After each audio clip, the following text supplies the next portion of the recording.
I go there with the authorities. I don't go there alone. And I go there with the press. You've never gone there alone? I've never been there alone. We don't negotiate with terror.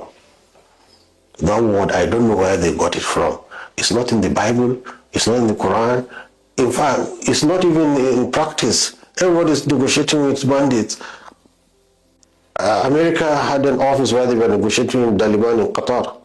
Everybody's negotiating with outlaws, non-state actors, everybody. So where did they get that knowledge from? We negotiate for peace and our strategic interests. If negotiation will bring stoppage of bloodshed, we do it. Some critics argue that your actions, the way you engage with these bandit groups, seem to legitimize their operations, and also it undermines the state authority. How do you respond to accusations that you empower them to carry out these attacks, kidnappings, and violence that we see across board? Anybody who thinks that way, because he doesn't know the intricacies and what we go through, and he doesn't even know that I go there with the authorities. I don't go there alone, and I go there with the press.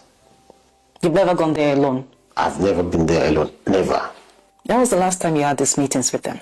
It was just in 2021. That's when I did a marathon trying to see if I can get as much as possible to get them together. But unfortunately, the government of that day is not keen about what we are doing. I mean, the federal government. The states were keen. The federal government was not keen. So they declared them terrorists. And if it says that I declared terrorists, we said, okay, we have disengaged completely from every contact with them. But this quote, among several others, quite popular and controversial, attributed to you. I'd like to read that to you. Okay. You said, and I quote, "Kidnapping children from school is a lesser evil because in the end, you can negotiate, and now bandits are very careful about human lives." Do you still stand by this quote? I think part of it is correct and part of it is wrong. Saying that kidnapping children is a lesser evil than killing soldiers definitely is lesser. Killing is worse than, but they're all evil. It's just a lesser evil. Not all evils are of the same parallel. So it's a lesser evil than, like what happened in Kebbi. They abducted children and they were released. They didn't kill them. In Niger State, over 230 of those school children that were kidnapped are said to be, by the school authorities, are said to be in the nursery and primary school classes. Some children as young as 6 were kidnapped, and they're currently still in the hands of the bandits in harrowing conditions. What do you say to the parents of these children? It's an evil, and we pray that they escape. You pray that they escape? Yes.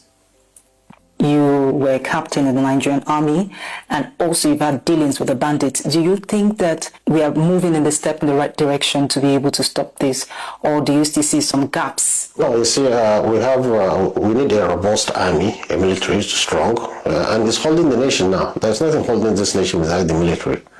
That's good. It should be equipped, it should be trained, it should be there and ready. But even the military is saying, our role in this civil unrest, in this criminality, is 95% kinetic. The rest is the government, the politics, the locals. The military cannot do everything. So we should not tax our military for more than what they can do. So our military cannot win this war against them? Where a military will won guerrillas? Nowhere. The last time you went into the forest to negotiate, to speak with the bandits, was in 2021, in 2025, and it seems like this issue has taken a turn for the worst. How would you rate? I wouldn't say a turn for the worst. The death we had in before our intervention and before we bring this to light are worse.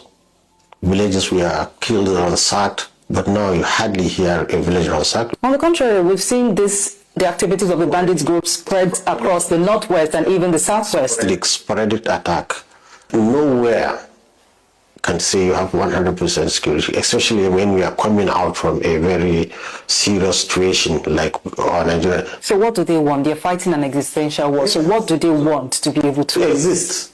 And what does this look like? What would this look like? Their life immemorial lives on cattle, rearing. He doesn't like anything except his cattle to be multiplying. So he knows where to graze his cattle, to take care of his cattle. That is his life.